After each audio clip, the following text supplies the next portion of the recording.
So, in the 90s, before many of you were born, I suspect, Martin and I started a company to do electronic books. And this was when that was really hard. And then there's Martin holding up a Rockety book, which was a minor success. It ended up getting sold to Gemstar TV Guide. And right away, you should ask questions. If you're a book company and TV Guide buys you, you got to kind of wonder about your future. However, in 2000, the future was quite uncertain. It was a very good acquisition. Everybody was fine. So we wondered what to do next. And we did think about perhaps not doing anything next, but that didn't seem right. And the reason why, and I think many of you know this, I hope that's why you're here, is that because there are really things worth changing. There are things worth the sort of hard work that it takes to change and to create something new. So we wanted to find a problem that we cared about. And we cared about all kinds of things. And there are so many problems. And there's Leslie's ice right there, polar bear, which is related. We care about so many things. But the one that we picked in 2003 was oil. Now, we picked books before, and frankly, it was a personal peeve. It was in the 90s, we were both traveling a lot for various reasons, and we read a lot, and we had all these books, and it was just a pain to carry them. I know it sounds crazy, but at the time, books were these physical things, and you couldn't just read them on a screen. The screens were not good enough. That technology did not exist yet that allowed a readable surface in a small form factor. So we picked oil this time after a bunch of iterations of what to do next. And oil is really a problem. And I hope that most of you are kind of aware of this, but clearly it is one of the key contributors to global warming. We generate gigatons of CO2. We release gigatons of CO2 from the ancient past into our current future. There's also this issue of peak oil, which was very hot in 2003, but people misunderstood it. It's really peak oil at a given price. At $500 a barrel, we can get oil until we don't have any planet left. But at $20 a barrel, that oil is all gone. So it has an economic impact as well. Obviously, economics itself are impacted by our incredible consumption of oil. It sends an enormous amount of wealth to other parts of the world, and that is not necessarily in our best interest. And then finally, that creates the politics that we see now. And I don't think anybody, although technically, if you talk to the people in Washington, they say that there's nothing involving oil with politics, that there's no connection between what's going on in the Middle East and our dependence on oil. I think most people would disagree with that. The interesting thing from an entrepreneur's perspective is that there are all these problems at once created by oil. And that means that there's lots of people interested in solving them all at once, interested in a solution for oil. So you have to look to see where you use oil. And this is the case of anything you're trying to replace, where you use it. And in this case, it's really transportation. Notice that essentially electric power generation, at least in the United States, is essentially zero. That's almost entirely in Hawaii. There's a funny reason for that. That's its own sort of mini lecture. And then within transportation, it's largely cars, which is, if you're going to do something, it's going to be a car. So we didn't know anything about cars. What we did know was that electric motors and electric systems were incredibly efficient. And that is something that we studied very deeply. We worked out the well-to-wheel energy efficiency of all of the possible fuels. And at that time, in 2003, there was a lot of interest in hydrogen fuel cells. It sort of comes in, there's an adage in the car industry that hydrogen fuel cells is the future of mobility and always will be. And I think that it's true because the energy equation is terrible. Is just terrible. It's incredibly inefficient. It makes gasoline look tremendously efficient at providing transportation. So we looked at all in electric cars, and there's a whole lecture that I have just on that topic. Electric cars were the most efficient way, using by almost any resource that you could imagine. Electric cars were the most efficient way of moving around. So we were pretty sure that electric cars, that was what we were going to do. But how do you make a car? How do you understand that industry? Because these industries are very big and you have to do a lot of research. So we asked everybody. We subscribed to all the industry rags. We got, met everybody that we could. And of course out here it's a little bit hard. Most of it is centered in Detroit. But still we managed to talk to a lot of people. And we discovered a lot about the car industry. It starts 100 years ago. It's really, really big. It's incredibly efficient at manufacturing. The car industry is unbelievably efficient at manufacturing almost exactly what it was manufacturing last year. The colors might change, the body shape might change, but in general, they don't change much else. And you can see that in VW, they had these diesel things, and then when it became problematic, they simply cheated on the test. Because actually changing that kind of change is really hard for the car industry. They're very slow to change, precisely because they're so big and so efficient. There isn't a lot of room to maneuver in that world, which is great if you're an entrepreneur. So we also started studying the customer. And this is really important, because I believe that anything that's going to help with climate change, ultimately, you have to provide for the customer. So the customer is really important in this. And cars are especially that way, because they're expensive but everyone buys one. So you got to please the customer. And there's lots of options to choose from. Customer surveys, I don't believe in, generally. If you ask people, there's an old saying that if Henry Ford did a customer survey about cars, everyone would say, the car thing, not so sure. What I really want is a horse that doesn't eat so much. And it's difficult for a customer to envision the reality that isn't there yet. Like, this woman is clearly thrilled at her purchase of a giant mushroom thing. And if you had done a customer survey that said, do you envision yourself buying giant mushroom things? Nobody's going to say yes. And yet she was thrilled by this. Very difficult to know what the customer is going to do. You have to kind of guess. And then this is, an incredibly overused word is disruption. I don't mean it in the sort of, well, I guess I do mean it a little bit in the modern context. But what happens, especially in these big industries, remember, they're really slow to change. So as they're slow to change, things change underneath them. Manufacturing changes, and they don't really notice. And I'm sure that 20 years ago or 30 years ago, they looked at electric cars and said, it doesn't work. The battery's never going to be good enough. We don't need to fund another research study into that. So as technology changes, they don't tend to notice that right away. And they're very, very large. So they, just kind of go, the inertia, the momentum that they have is huge. So that is, again, very good for entrepreneurs, whether you're dealing with the oil industry or car industry or your power company. They're not really set up for things changing underneath them, the assumptions changing.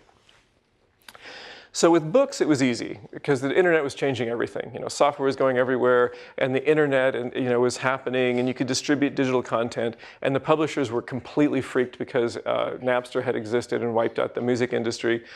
So they knew that change was coming, and they didn't want change, but they didn't know what to do about it. And we had a solution for them, which worked out great. In the car industry, we tried to ask ourselves, was anything changing there? So technology we knew was changing. Batteries were getting better. We knew that from the consumer electronics world. Every year, the batteries got cheaper and better. We went from NiCads to nickel metal hydrides to lithium ion, and then within each one of those, the chemistries every year cranked better and better and better, and cheaper, cheaper, cheaper, like a really slow Moore's law. So that changes the underlying assumptions of a lot of things. Do electric cars make sense? Well, they didn't, in 1995, but they sort of did by 2003, and their trajectory is good. You want to get into something when it's hard, because when it's really obvious and easy, everyone else is there already. So it was clear that the batteries were going to, by the time we even got into manufacturing, the batteries were going to be better and cheaper, which was exactly true. So that was clear. But no one was buying electric cars in 2003. The industry, as a market, if you will, was really not going well. And this was what was on sale in 2003. These were the cars that you could buy as a car consumer if you wanted to go electric, if you really wanted to decarbonize and go electric. Now, these were not selling at all. In fact, almost all of those they ever made a few of them, and nobody could understand why. And the sort of industry answer was because nobody wants electric cars.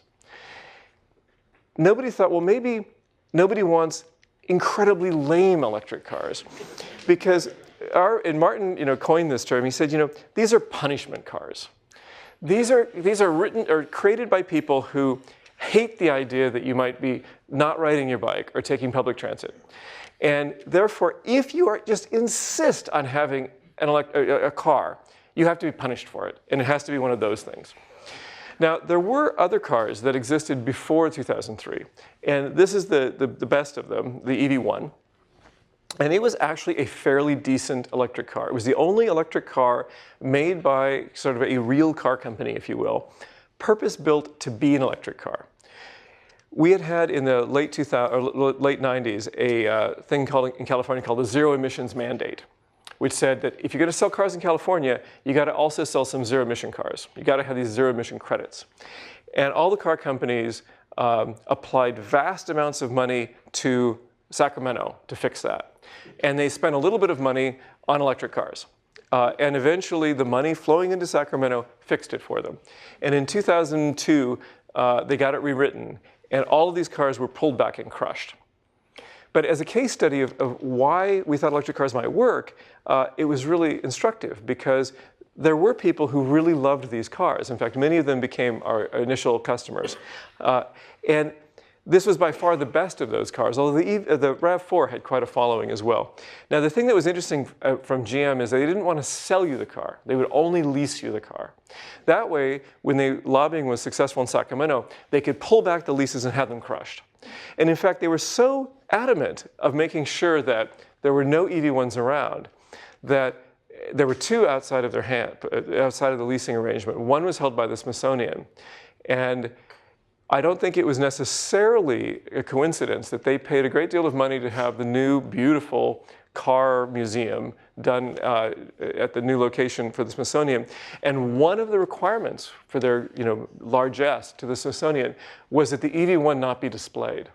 Because, and the quote is great, and I wish I had it here, because it's really about the past. And we shouldn't be looking back into the past. Now, it is a car museum. One would think that would be an okay thing to have, but GM really, really didn't want it. And there's one in university hands, and they couldn't buy it back from the university. So they wanted them all crushed for whatever weird internal reason for GM. The thing that we learned about it, though, is they said, the reason why we had them crushed is there just wasn't enough interest in them. Basically, only tree huggers and geeks like these cars. Now, they were only available in California because of zero emissions mandate. But, and we thought, well, maybe in California especially, I mean, we're kind of tree huggers and geeks. Maybe there's enough of us that would do that, but maybe we could make something that's even more appealing. So who were these people that were buying this car or leasing this car? And this is a big revelation that we had, was like those punishment cars, there was this belief that electric cars were about saving money. And when we went to raise money, many times the VCs would say, well, when will your car pay for itself? And we ended up making a sports car, as many of you know. And in general, sports cars do not pay for themselves. And the VCs all have sports cars. So you can always say, hey, well, what kind of sports car do you have? And they say, oh, I've got a Porsche Turbo, whatever. And then you ask, well, when will that pay for itself? And they say, oh, no, it's different. It's gasoline. It doesn't, electric cars have to pay for themselves. Well, we didn't believe that. And the reason why was because the EV1, the people who leased that car, were rich. This is in, the late 90s, early 2000s. And it was the highest income demographic in California that's tracked. This is huge. The only time that GM has ever sold to that demographic. Because if you are suddenly rich, you don't go buy the latest Oldsmobile or whatever. I mean, you buy the Mercedes or the BMW. You don't go to GM. So the only time that they actually really hit that demographic, they then pulled back all of the cars from those customers and crushed them in front of their lawyers' eyes. Which the stories that these customers who later became Tesla customers tell us, it is hard to imagine as a company that you could treat your most passionate and well-connected and wealthy and high demographic customers like that. You almost, it is beyond any management book that you can imagine. Anyway, the other thing that happened was the Prius came out. And the Prius came out in California for a variety of really interesting reasons in Japan, some weird reasons in Washington, D.C. Years before, and California. And it immediately ate into Lexus sales.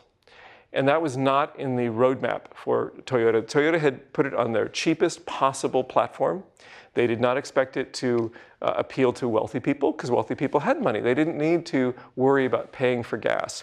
And instead, they were trading in their Lexuses to get Priuses, which were at that time, there was like an $8,000 premium because they were in such short supply. This was a real problem for Toyota because that premium is not, it doesn't accrue to Toyota, that gets kept by the dealer. And they were losing money on every Prius, but they, of course, the Lexus is their highest margin cars. So the idea that you go into their most successful California or market in the US, you release this sort of low-end car and it consumes the high-end was not in Toyota's plan at all. But it again said that it wasn't about saving money. And then, of course, gas was $1.50 a gallon at this point. It was some of the cheapest gas we had ever had during this period, adjusted for inflation.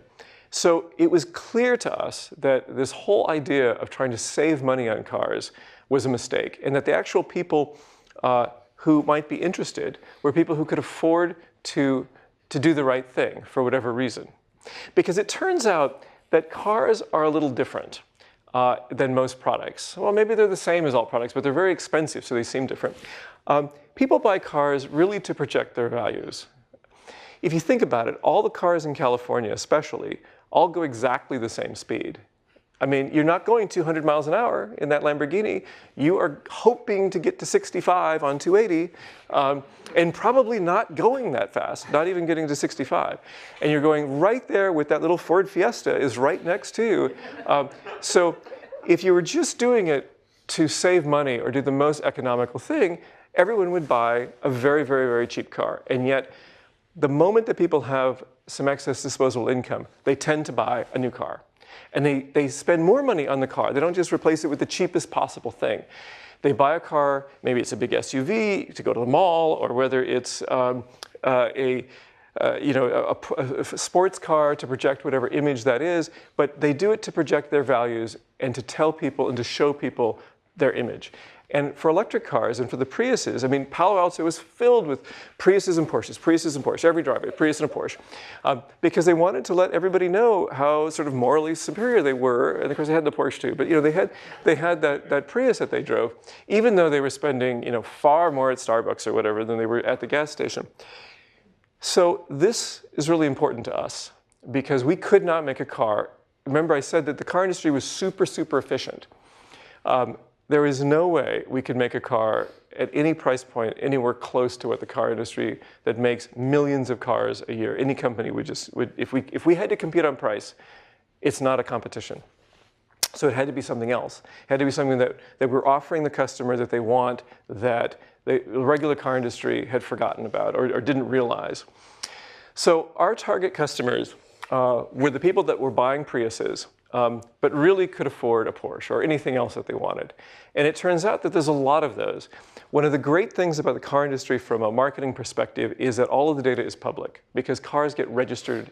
When you buy a car, you register it to drive it. You get a license plate, and that data is public. So you can go and see exactly what cars got sold where, and who's driving what. It's great. So you know that, well, for sports cars, there's only a handful of markets, which was great if you're introducing a new product. You only need to introduce it in a few markets.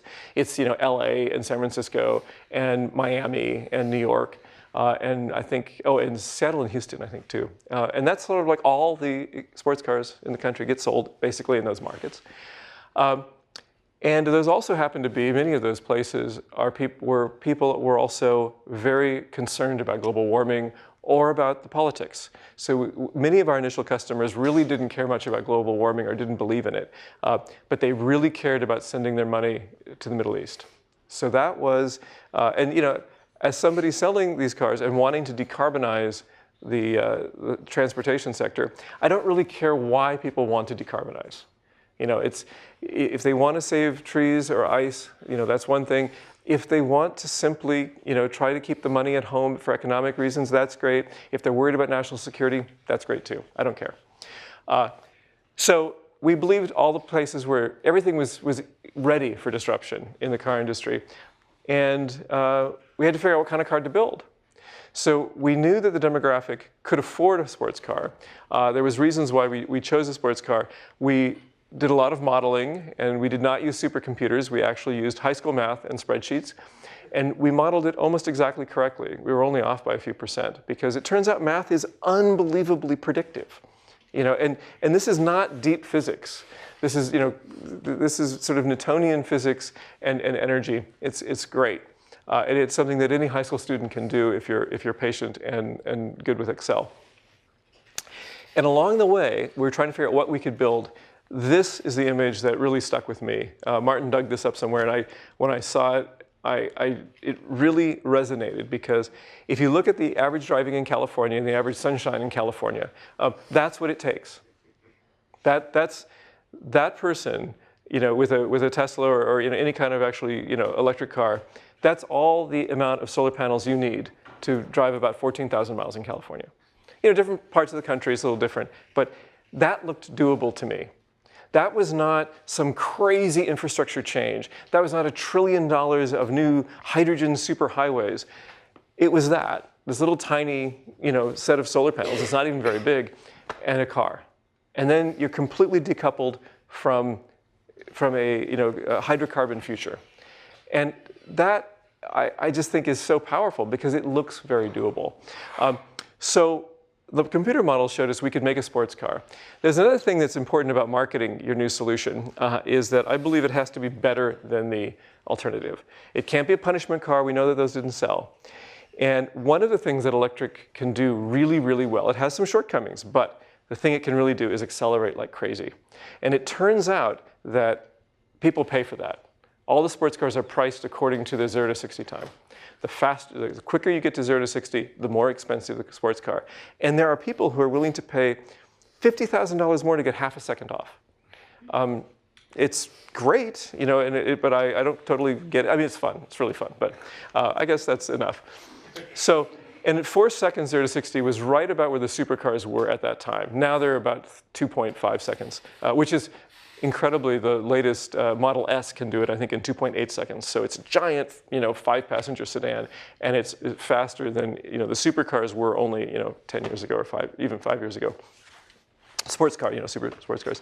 So this is what we came up with something that would be compelling. And then I also teach a lot about how to start a company and entrepreneurship. This is really important. It has to be better. Solution has to be better. It's going to be really quick. It's going to be environmentally friendly. It's going to be super fun to drive. And with the e-books, there was lots of advantages. I mean, now it looks very quaint and bizarre, Stone Age-like. But we had lots of very committed customers who would they organized their own conference around electronic books, because they were so enamored with this experience. And when we went to cars, I mean, it was the same thing. Like, we had this really hot sports car. We wanted it to be beautiful. Electric cars do not have to look goofy. There's no reason, physics doesn't say, oh, if it's electric, it's got to look like a golf cart, or it has to look like a clown car. It can be any shape you want. That turns out to just be sort of sheet metal or carbon fiber or whatever. And it's not going to have any tailpipe emissions. It's going to have, great energy efficiency. And it's going to be super fast. And it's really a better driving experience. And the sports car had some limitations because of our design cycle and how we had to get into the market. But the Model S was really what we wanted, in the sense of a custom-built electric car, something that all of our learning and not having to be based a little bit on an old internal combustion engine platform. So the Model S is a great car. It's super quick. In fact, I haven't updated the slides since the D came out. Incredibly efficient. And everyone says it's not, the magazines say, car of the year or whatever. The only time all the judges said it was the best car they've ever driven. Consumer Reports said, they've never had reviewed a car that was as good. And they gave it the highest rating they'd ever given. And then this year, they gave it a higher rating than their rating system. It was 102 points out of 100. And so they haven't quite figured out what they're going to do about that yet. So it really it delights the customer.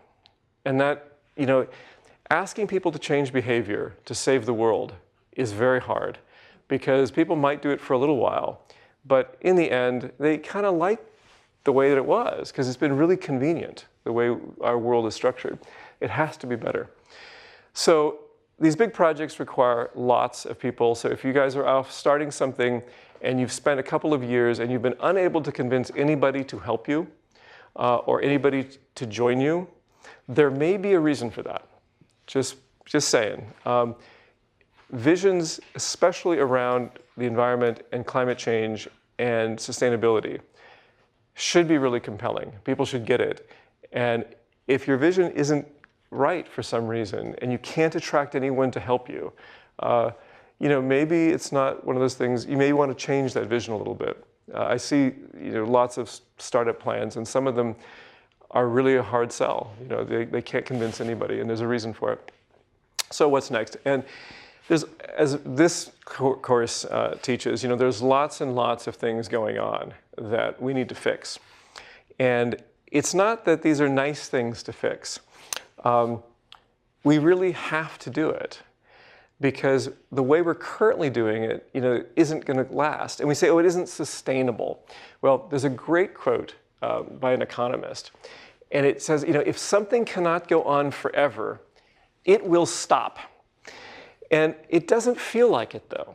It feels like interest rates will always be zero. It feels like we're always going to be able to go to a gas station and just get more gas. It feels like there will always be ice in the Arctic. Because as humans, we're not evolved to deal with these super long-range problems. And the way the market systems work is they tend to not price in the resource depletion. So there are minerals, there are rare earth minerals that we use that are in here that we're kind of running out of. We don't know a lot of other sources for them. And we have 20, 30 years worth maybe. But then there won't be any more because they're elements. They're made inside of supernovas. It's hard for us to make elements. It would be better for us not to use them recklessly and throw them into the garbage when they're done, but recycle them, for example. So it really will change everything, because a lot of the things we do are not sustainable. And it really will mean if it's not sustainable, it will stop. Different things stop at different times, but everything that isn't sustainable, by definition, stops. So it's going to be a big change. And for whatever reason, I have occasionally attracted people who really want to go back to the earth.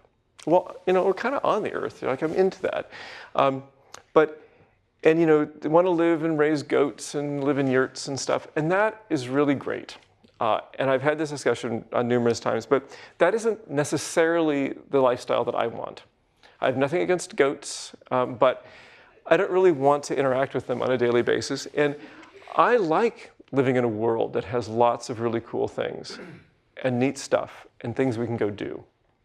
So my belief is that that is really where we should focus. We should try to make these things a future in which our technology is helping us. And the way that we survive, I think, is by applying science and technology just insanely, because we've done it enough to really mess us up.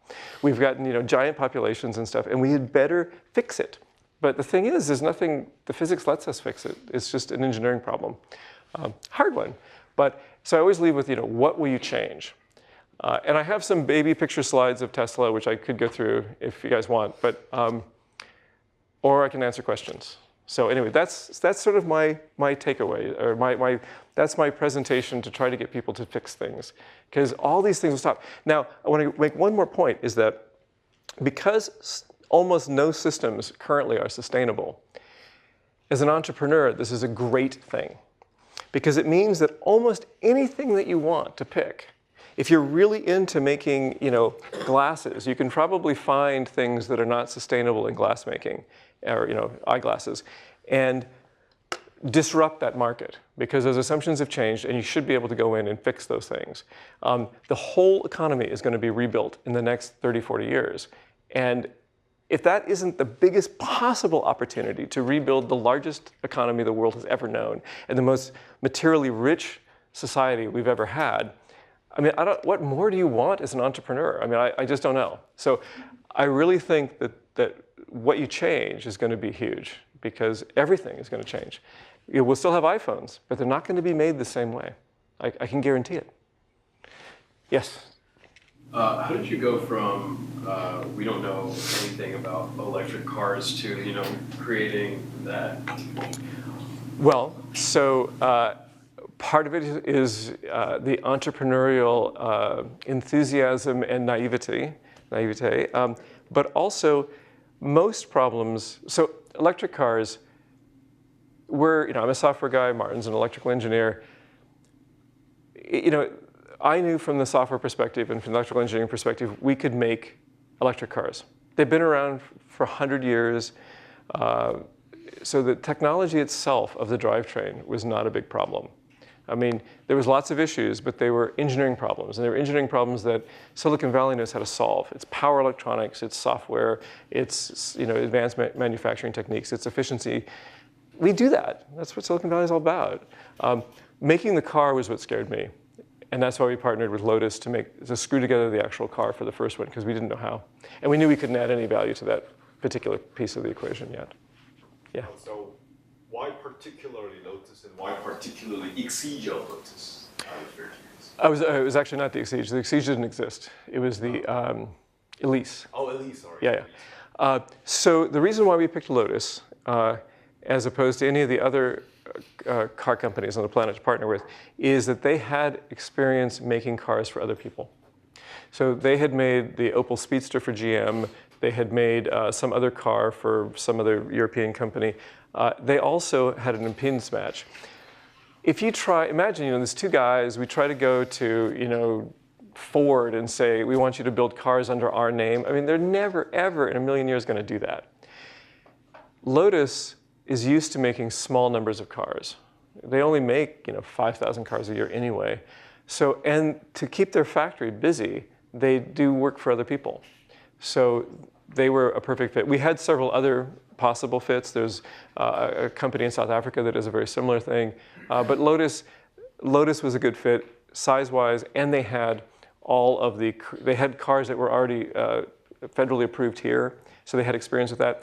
And then the final thing is that because England is filled with little tiny car companies, most of which I'd never heard of, unless you're a real enthusiast, they have an entrepreneurial system there around cars, which we don't have at all, because we have like the big three and that's it.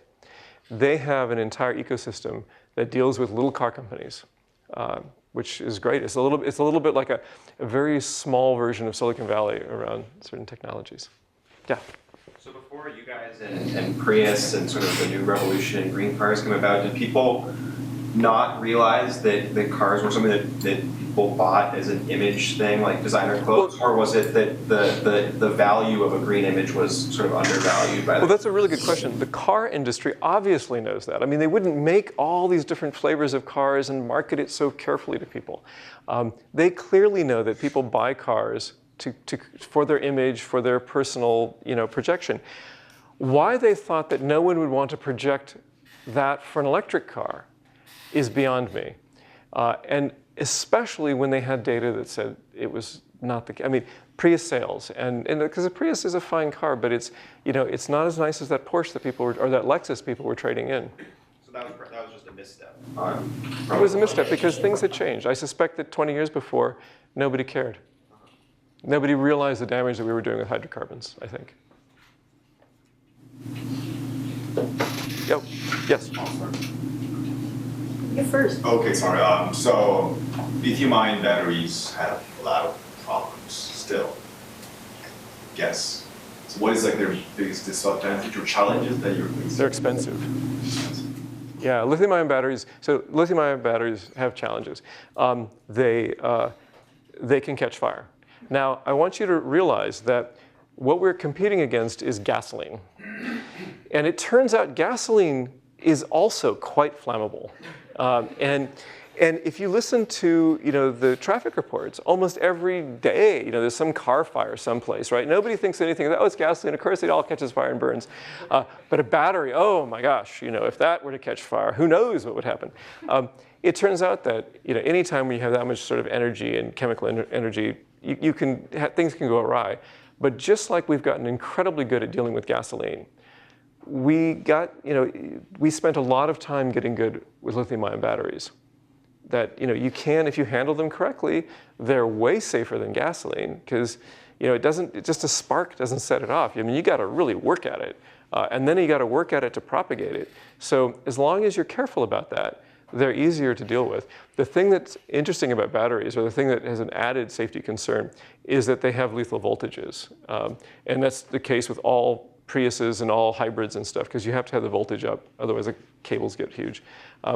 And there you just have to be careful. But we use lots of things that are dangerous, and we're good at that. I mean, gasoline is super dangerous. I mean, those tankers, and oh my gosh. If you were to imagine coming into the market and say, hey, I've got this great idea. We're going to, drive these giant tankers filled with explosives around, and we're going to, have everyone just fill the car. I mean, no, people would never, they would go nuts if you tried to sell that now. But we're good at it, so it doesn't seem like it's a problem. Yes? No, go ahead. Please. I was simply going to suggest that when the questions slow down, you've got the printout. I do. I have a all whole those great stack of ones that people people have sent, submitted. yeah. But we've got a live one first. Oh, okay.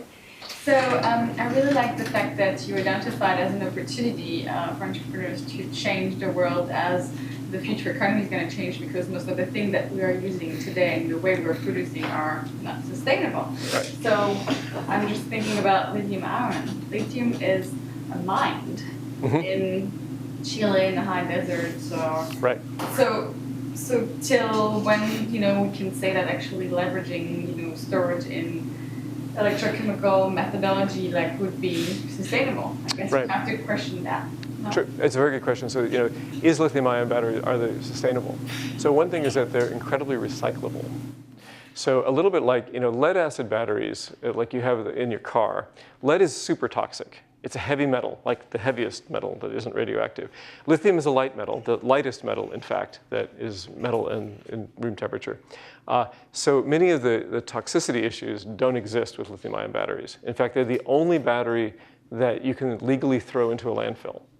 Alkaline batteries and all those primary cells, they've got all kinds of toxic stuff going on. And of course, lead is super bad.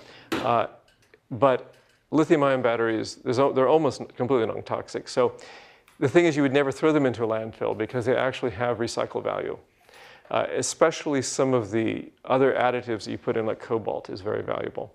So you can, lead-acid batteries for car batteries, 99% are recycled. Even the ones stolen are recycled, because that's how you monetize stealing them. Is you steal them and you take them to the recycling plant. That's how you get the money. So lithium-ion batteries are the same way. So in a world which uses a lot of lithium-ion batteries, at the moment, most of them are in laptops and cell phones, and they don't get recycled very efficiently. Cars use a lot of cells, 1,000 times more cells than a laptop. So it's actually much easier to recycle them because they come in like one unit. And so there's a lot more value there. So I think that is sustainable that way. The other thing is we happen to have lots of sources of lithium. So if it eventually becomes a problem because we didn't recycle correctly or whatever, we'll have to deal with that. But that'll buy us another 100 or 200 years or something. So that's not so bad. Could you talk a little bit about the process when you're initially convincing VCs about the viability of an electric car, and how you convince Lotus, I guess, besides monetarily, to build the car? Okay.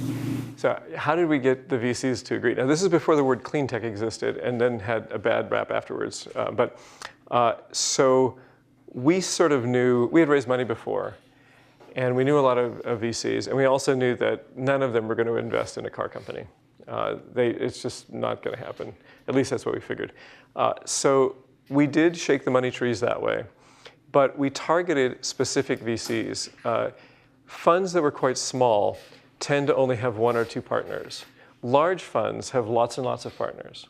And generally, you need unanimous consent to make an investment in most firms. So if you have to convince 8 people that investing in a car company is a great idea, that's unlikely. But if you go after small funds that may only have one partner or two partners, you only got to convince 1 or 2 people. So we had gone and convinced some friends and family, of course, and then we also had convinced a couple of the smaller firms to invest in our first round. And then so we started in 2003 in July, and we started looking for money in 2004, and we were also approaching large angels, and that's how we found Elon. So Elon, was interested in decarbonizing the transportation sector, Of course, he was busy, launching rockets, or I'd say, building SpaceX, which is amazing. It's probably one of the most amazing companies in the country, the world. But he was busy doing that. But we went down and presented, and he said, "Oh, I'm in. I get the vision. I get the plan. I want to be in." So then we had, a lead investor, and we had our little VCs filling in the rest of the round. And then once you get funding the first time, it gets easier to get funding the second time, because if you meet your milestones, you have something to show, and each time you have something to show, it de-risks the investment. So VCs are more willing to put money in. So we were able to get sort of bigger money from from larger VC funds with each subsequent round. I think I read online that one of the other people who is, at least some people are calling him a co-founder. I know there's some discrepancy about that, but one of them left and started an electric truck company. In fact, Ian. Yeah, Ian Wright. Oh, okay. Yeah, Wright Speed. So I'm just wondering if, outside of the automotive sector, maybe in shipping or aviation or trains, you think that there is potential, or sort of where the challenges is, just if you can talk about those other sectors and what ramifications this might have. Well, so there are certain things that probably it isn't appropriate for. I'd say, the last, jet fuel, I'm like really into jet fuel. So that will be, I'm hoping, the very last of our hydrocarbon consumption is going to be purely on jet fuel, because it's hard to do anything electric with jets. There's something special about that. Boats, I'm not so sure about. They have a different energy equation. They're not constrained by weight typically, which is great because cars are. But of course, they're also not very efficient moving through the water, really. Now, you can put a lot of cargo on, which makes the actual energy content of the cargo itself quite low. But I don't know if you could really onboard enough battery energy, onto a freighter. I've never done the calculation. It's knowable, though. You could work it out and figure that out.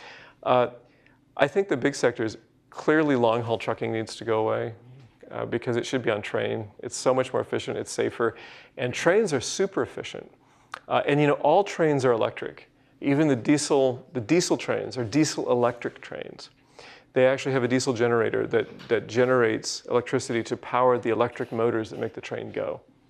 And there's reasons for that, dealing with torque, and it's the same reason why we can go super quick, is because you got this giant mass you're trying to accelerate. You can't clutch because the machine clutch would just disintegrate on a train. So you have to have something that has max torque at 0 RPM, like an electric motor. Those things are easy to decarbonize in the sense that in Europe, all the passenger rail is pretty much pure electric now. So, there's a path for that. Cars and trucks, are most of the equation. So if we solve that, if we're down at the other things, that's great. But all of it will change. And maybe what you end up doing is you make jet fuel and the diesel fuel for the big freighters, in a sustainable way. Something that is consumed, you biodiesel it or something. That may be the best. Yeah. It's more of a Tesla future question, I guess, but how do you incentivize people who are driving, 10 mile per gallon 7-seater SUVs, and you guys don't exactly want to design a huge 7-seater SUV? Well, they just did. The X is a giant 7-seater SUV. No, it's 7. Yeah. Is it like smaller in the back? No, it's full size. It's crazy. Yeah, it's giant. I haven't actually driven one yet. I'm no longer with Tesla, and I couldn't make it to the event. So, but I haven't driven one yet. I want to see one. It's an awfully big car. I'm actually looking for a little bit smaller. I love my Model S. It's just awesome.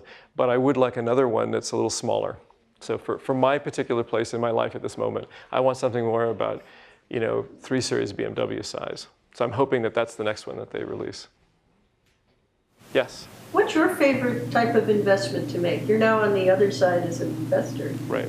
So we only invest in things we understand and something that we would use personally, or at least could imagine ourselves using. So when somebody comes and says, I got this great new idea for a video channel chat thing with social media and stuff, Not interested because we don't do any of that. Like I would never do that. Right? I have other things going on in my life. So we wouldn't invest in that. Ideally, it has, if it's just the next shiny object, it's got to be really shiny, I guess. Most of the things that we've invested in, I mean, we only made a few investments. We're kind of new at this, but the things that we like are stuff that has, it's a cool technology that has an implication. So an example might be, so we're investors in a company that does very advanced kinds of LiDAR, because there's potentially a lot of application for that, both in self-driving cars and other kinds of mobility. So that was like right up our alley. It was a technical problem. It was applying some very difficult technology to a problem to make something much cheaper and more available that could have a societal benefit. So we kind of look for that. We don't always succeed, but that's our goal. Yeah.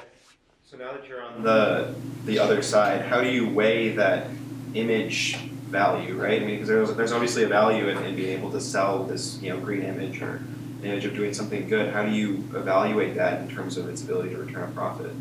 Well, it's a good question. I mean, remember, I'm not really a VC. I mean, we just make these small investments. It has to be, as I said, if we can envision a market for it, something that we would want, it's sort of a narrow filter, but I mean, there are lots of things that we can envision, wanting. There are products that are very green, but I can't imagine why anyone would buy them because they're not as good, not nearly as good as the existing non-sustainable products. So maybe there'll be some green value to that. I mean, people will disproportionately do that, or will pay a premium for that or whatever. But I don't believe they'll do it for very long. It's got to be better, and I think it's not. Most things can be made better. I hope. So let me take a question from here. There's one the first one about the energy density of lithium-ion batteries versus gasoline. And this is one that comes up a lot. Gasoline is super energy dense, right? So it's got, I think, maybe 40 kilowatt hours per gallon energy. And a gallon of gasoline is not very big, super energy dense. And the question is, lithium-ion batteries are nowhere near that. So they're never going to compete, right, with gasoline because gasoline is so very energy dense. But you're missing the point in that you don't actually care about energy density. What you care about is mobility. So it isn't how much, what you really want to ask is, how much mobility do I get from a gallon of gasoline? However I get it. How much is that? And it turns out that gasoline, although it's tremendously energy dense, it's super inefficient. So almost all of the energy, when you get into your car, almost all of the energy is wasted, even in the most efficient cars. And you can test this. So when you go home, disconnect the cooling system from your car. Just turn off that stuff. And then try to drive your car and see how long it takes until your engine melts into a puddle. And it's only going to be a few minutes, because almost all of the energy used in gasoline to power your car is wasted as heat. It's why you can turn the heater on as you're going out of the driveway and you have heat. That heat isn't manufactured just for you, it's the waste heat. In fact, if you stop getting rid of all that waste heat, the car melts into a puddle. Because almost none of it is converted into forward motion. It's only like 17, 18% is converted into forward motion. Which, if you think about mobility and kilowatt of energy, it's just terrible. Electric motors are nearly 100% efficient, which is why when you think about an electric motor, you don't think of it with a radiator and pipes going everywhere and coolant going through. Electric motors don't need that because they're nearly 100% efficient. I mean, they generate some heat, but not very much. And almost all the energy that goes into an electric motor is converted into mechanical energy. And what you really want is, the thing that I want is mechanical mobility. How far does that energy take you? So a Tesla Model S has the equivalent energy. It's only got 85 kilowatt hours of battery pack. That's just a little over 2 gallons. And yet it has a 250-mile range. So, that's all, that if you had a car that only had a 2-gallon tank, you wouldn't get 250 miles of range at it. because the gasoline is just not very efficient. If you think about that, it's an important point because people think about air conditioning, for example, and they talk about the efficiencies of air conditioning vis-a-vis, electricity coming in. And what you really want to think about is not that. I mean, that's a very good measure, but it's about generating cold. Because what you actually want is cold. You don't want air conditioning. You don't want fans and blowers and condensers. What you really are, your goal is to get cold. So if you had some device that just produced cold, but didn't have all that stuff, that would be a good thing. But it might not measure up in the same way. But cold is what you're after. Mobility is what you're after. It isn't energy density of gasoline. That has nothing to do with what you want. What you want is mobility. So that was one of the questions from the sheet here. Have you run any calculations on where range anxiety is? Where Yes. it starts hitting? Yeah. So range anxiety, oh my gosh, I'm going to run out of energy, and I get stuck. And it takes longer to refuel a car, electric car. We figured that people, and we did this by just asking lots and lots of people that we knew, because we couldn't afford any studies, and I'm always a little bit dubious of studies. When do you begin to feel nervous when you're driving around and you're looking for gas, a gas station? And for us, everyone said around 30 or 40 miles. When you have about 30 or 40 miles left of range, that's kind of when people really begin to get nervous and need a gas station. So we figured that if we made a car that had like a 50-mile range, like a Leaf, you would just be a wreck. I mean, you'd just always be, like freaking out. So we picked a number that was very, very large, because we figured for 250 miles, it would raise the price, but that would be okay, because we had to squash that particular fear. And people, our customers, have range anxiety for a couple of days. So once they've driven it, because every morning you wake up, you have that 250-mile range, right? So after people have driven their cars for a few days, they realize, wow, I'm just doing everything I normally do, and I come back and I have 180 miles of range left, and then the next morning I have 250 again. All range anxiety goes away, and unless you're going on some long trip, which people almost never do, really. They think about it. They love the imagery of it. And when you ask them about that, you say, what car do you take? Because most cars are owned by households in California and America, and households have more than one car typically. People always have an answer. They never just say, oh, I just take whatever car I happen to be driving. They say, I always take the SUV because we have lots of stuff, or I always take the Prius because it gets good mileage, or they always take a particular car. So maybe it might be okay if you take the other car for that one long trip, if you don't want to have, and this is before we had the Superchargers. And then now people take the electric cars on those long trips because the Superchargers aren't that bad.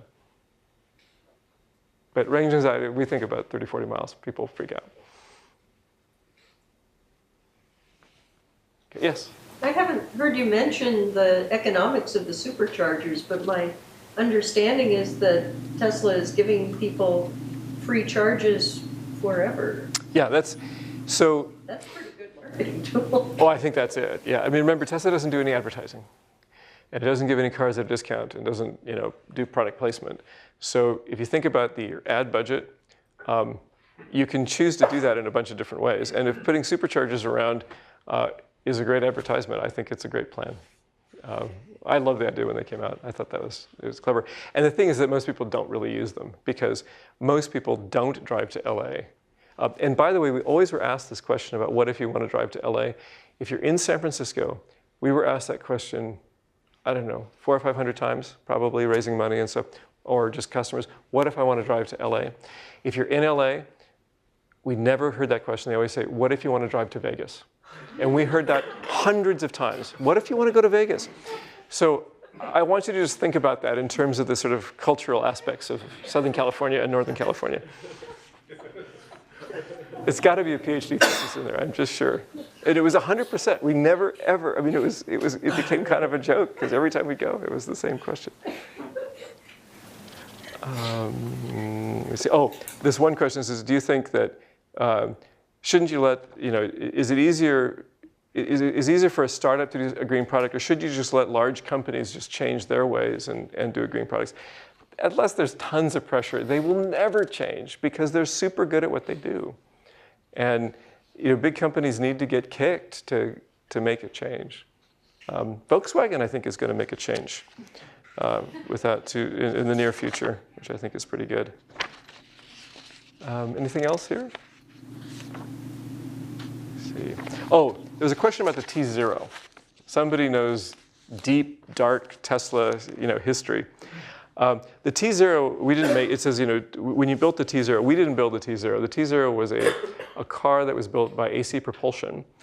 It was a sort of hobbyist. AC Propulsion had the most advanced electric drivetrains at the time, and we did a lot of research. Remember, we how are we going to, we're a bunch of software people and hardware people. How are we going to make electric cars? You study everything and you look for everyone that's doing anything interesting. AC Propulsion had the best stuff, and they had a car that they had made called the TZero. It was made of fiberglass and piping, and it was a sort of a kit car that they hoped to eventually get into real production, which would never happen. It would never pass crash.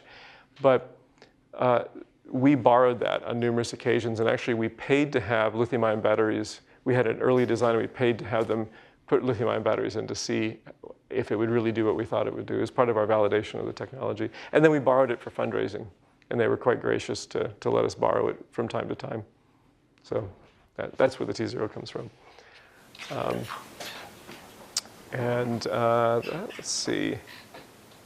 Oh, that's too complicated. There's not much else here. Let's entrepreneurial ecosystems. Oh, what lies ahead for the electric car industry? There is a slow Moore's law. The batteries get better every year. The big thing is cheapness. The cheaper the batteries get, the more applicable they become. If batteries were half the price they are now, 2/3 of the cars outside would be electric, I think, because they're really fun to drive. They're way more fun than a gasoline-powered car. My son just turned 16. He got his driver's license, 2 weeks ago. And along the way, as he drive the Tesla, he's like, "Dad, this is really fun to drive. This is better." And I was like, "Yeah, it's true. It really is. It is better." But the issue is the cost of the batteries. And the density, it may be that the only way that you can get the price down is to increase the energy density. That may be the case. It probably is. But even if the energy density didn't get better, which I think it is, but even if that stopped, as long as the price curve continued to come down, that would be okay. Because we can make compelling cars with the existing energy density. It's just you have to have a lot of batteries. Having higher energy density, I think, is probably going to be the way to make them cheaper. But that's the single biggest thing. And I believe there will be a tipping point where, electric cars remain somewhat exotic. They, are a little bit pricey. They're somewhat exotic. They continue along. And then there's going to be this moment where suddenly the price barrier is hit just right. And then everybody just goes, "Oh, well, I'll just buy one of those." I think it'll be big. Because the other thing is that you don't have to stop at gas stations. So the flip side of range anxiety is that you never need to stop at gas stations, which I've driven 50,000 miles on my Model S. And if I just work that out compared to my Audi A4 that I had before, that's about 11 hours of standing, assuming it takes 5 minutes per refueling at a gas station. That's about 11 hours of time that I've saved over the last 2 years. And I don't miss that at all. I never think, "Oh, shit, I should just go to the gas station and stand there." I mean, it just never occurs to me because I never have to stop going. I'm never racing to a class or a meeting and go, "Oh, shoot, I've got to get gas." That never happens to me because in the morning I have a full tank. And it takes 2 seconds to plug it in. Yeah. So when breaking into a totally new industry like that, at what point do you feel like you've acquired enough knowledge by renting books from the library and searching on the internet by yourself and figuring out what it takes to build a car and make that? Do you feel comfortable going out and talking to someone and not feel like you're totally out of your element or just gonna be taken seriously? Oh, I don't know if we were ever taken seriously, but it's somewhere along the line, it just kind of happens. Somebody had asked about Lotus, how we got to deal with Lotus, and it shows up. So that's an example of being taken seriously. So to get that deal with Lotus, Martin and I went to the LA Auto Show, and we had heard, this is before we had funding, so we were working on the business plan. The LA Auto Show is January-ish or February or December or something. And we went down there, and we knew that Lotus was going to show there. And we heard that there might be people from Lotus that weren't just salespeople there. So you go to the LA Auto Show, and they have, the cars, and there's the sales people out in front that talk about the car. And we said, no, we need to talk to some of those other people in the back. And we just wouldn't leave the booth. We spent about 45 minutes harassing the poor people in the front until finally they let us through the little roped off thing into the back room where, the back of their booth, where there were guys from Lotus Engineering that did contract manufacturing. And then we just did a hardcore press. And they said, well, if you come to Hethel, which is where they're based in England. This is, we can continue this conversation in Hethel.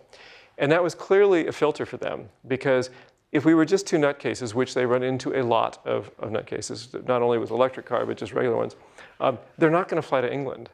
So we said, great. And so, a couple of weeks later, we flew to England, much to their surprise, and worked with them there. And ultimately, we got a letter of intent that basically said, if you guys are not totally insane, and if you actually have money, we might write a contract. We might sign a contract with you. And then we used that to get funding. That was enough. We included the letter in our funding, our due diligence package and stuff. So that was beginning to be credible in a sense. That. So how long did it take, before you had, from when you had this idea, like, oh, we should start working on electric cars, until you got that letter of intent? So we started on July 1st of 2003, and the letter of intent was before we went to raise money, so 9 months, probably 8 or 9 months. Yeah. It was, we spent a lot of time trying to figure out if we could even do it, and it was not obvious. Do you feel any pressure or have or feel that there's any sort of secret force from the gas companies trying to get into your company? No, because we were considered so marginal and pathetic, and yet another one of these electric things that was never going to happen, that we never felt that way. The car companies just didn't consider us to be a car company, and the gas companies couldn't possibly perceive any threat. So I think eventually they will, but at the moment they don't. Yeah. So you obviously have deep concerns about the future, and this is part of the provocation here. And you can see this class of really smart people in here thinking about this. What would be a dream of what somebody in this room might dream about taking on that would be worthwhile in your? Oh, there's lots. The world is filled with these terrible problems. One thing is, if you can fix energy, solar is getting really good, and we need big scale energy storage, because if we actually had cheap big scale energy storage, solar power for most of the country would be the cheapest possible energy we could have. I like efficiency. I like LED lights and everything else. I've done all of that, but ultimately we just want more power. We want to have a lot more energy, because energy makes all the problems easier to solve.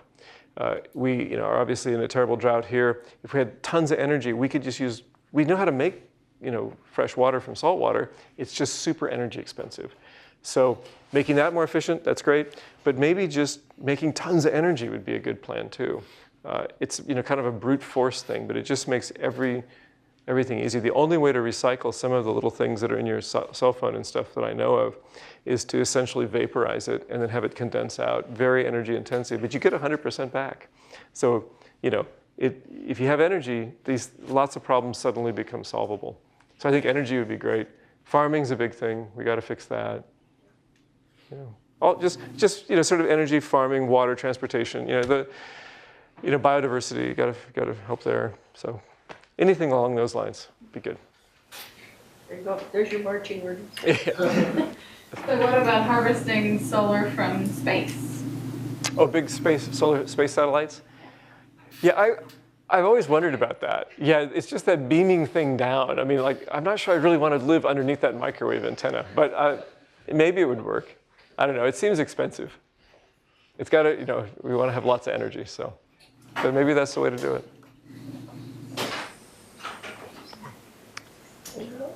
Any other questions?